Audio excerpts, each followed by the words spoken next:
Сәлем достар, бүгін біз дәмі ерекше, ешқандай духовкасыз пісетін торттың рецептімен бөлісемін. Ең алдымен ыдысымызға печеньемізді салып аламыз. Осындай ұсақ печенье болса, өте жақсы шығады. Үстінен қаймағымызды саламыз.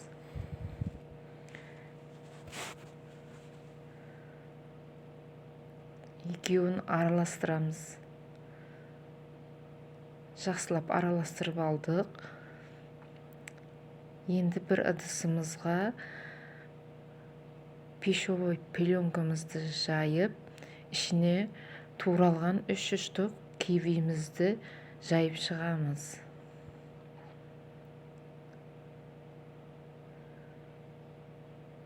Осылай барлығын бір тегіс қылып жайып аламыз.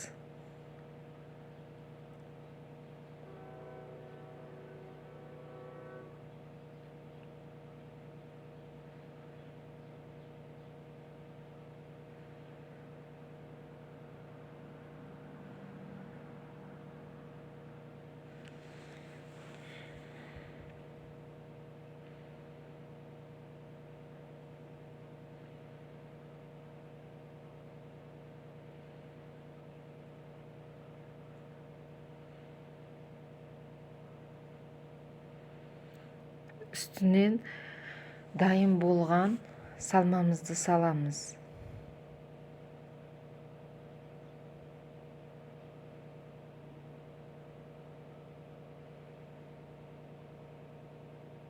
Осылай барлығын бір тегіс қылып салып шығамыз.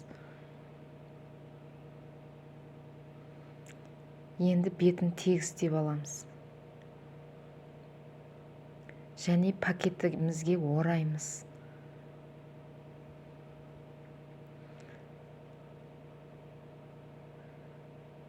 Тоңазытқыға салып қоямыз. Осындай өте дәмді тортымыз дайын болды.